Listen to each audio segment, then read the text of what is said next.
Quel poids, j'ai mon permis mais j'ai pas de voiture, ça m'énerve, bro. Ah, moi c'est le contraire, j'ai une voiture mais pas le permis. Ah bon, quelle marque? 206 Twingo? Ah ben non, moi j'ai une Porsche Cayenne et une neuve, tranquille quoi. Ça fait maintenant 3 ans que j'ai mon permis et j'ai pu remarquer pas mal de choses en conduisant sur la route. Je sais pas si toi aussi t'as remarqué, mais un truc vraiment chiant c'est les grosses 4x4 qui se croient tout permis. Dans leur code de la route c'est j'ai la plus grosse donc j'ai la priorité. Ah mince, les feux fonctionnent pas à ce carrefour. Bon, reste plus qu'à respecter la priorité à droite. Ok. Wow! Hey mec, tu connais pas la priorité à droite? Monsieur, je sais tout. Parfois, quand t'es bien dans ta lancée et que tu atteins une vitesse optimale selon la limite autorisée, bien sûr, il y en a qui s'engagent sur ta voie et qui prennent pas la peine d'accélérer, ce qui fait que toi, t'es obligé de ralentir super vite pour éviter une collision. Et généralement, ce sont soit des petites voitures toutes pourries ou au contraire de grosses caisses bien massives. Je me demande à quoi pensent ces gens à ce moment précis. T'es là comme tamponné, elle a déjà pourri ma voiture, c'est la sienne qui va bouffer. Il a qu'à me tamponner avec le mastodonte que j'ai, c'est la sienne qui va bouffer. D'habitude, on reconnaît les voitures de service grâce aux plaques d'immatriculation. Mais pas que. Ouais, comme je te disais, la nouvelle stagiaire, j'aimerais trop me la faire. Ah, excuse-moi. C'était quoi ça, un trou? Non, c'est juste que je ralentis pas sur les dodanes vu que je m'en bats les couilles car c'est une voiture de service. Futur chômeur.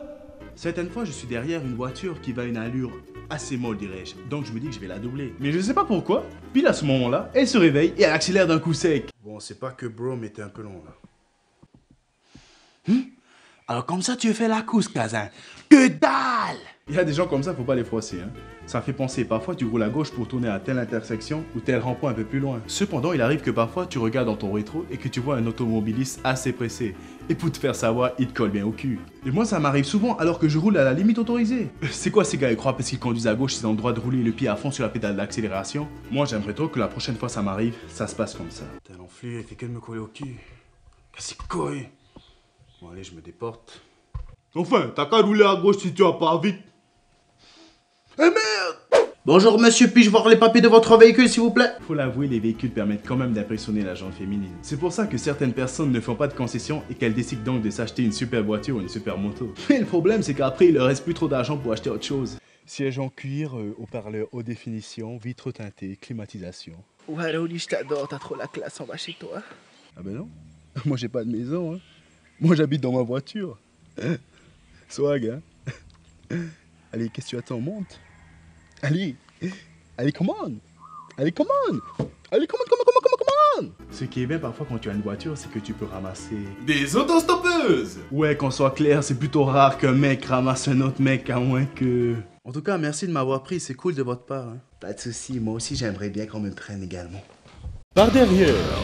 Par contre, vous les filles, vous ferez mieux de vous méfier lorsque vous faites de l'autostop, hein. Surtout si vous êtes seul. Hein. Merci, c'est vraiment gentil de votre part de m'avoir ramassé, mais Papété, c'est de l'autre côté.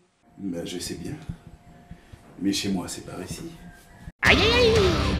On a tous déjà conduit dans une montée, mais moi qui vis au fin fond d'une vallée, je peux vous dire que parfois j'en ai marre. Surtout lorsque la route devient étroite, ce qui donne normalement la priorité à celui qui monte. Normalement, ouais. La route se rétrécit. Bon, vu que je monte, ça a la priorité. Ben, pourquoi il descend alors l'autre? Où tu t'écris toi, ça a la priorité? En fait, non mec, priorité à celui qui monte quand il n'y a qu'une voie. Non, priorité à ta carte. Quand je conduis, je vois parfois de super voitures de sport. Je peux pas m'empêcher de penser que, hormis le fait de se la péter, ces sportifs ne sont pas très utiles. Enfin, surtout à Tahiti. Putain de trou. Oh putain de dodane. Putain, elle fait tous les 10 mètres. Puissance maximale gâchée. C'est quand même bien d'avoir des connaissances en mécanique, surtout lorsque la voiture d'une jolie fille tombe en panne. Et bien voilà, c'était le câble de refroidissement qui était percé, mais je l'ai réparé, il tiendra bon. Mais je vous conseille tout de même d'amener votre voiture à un garage. Waouh, on peut dire que vous avez du doigté, hein.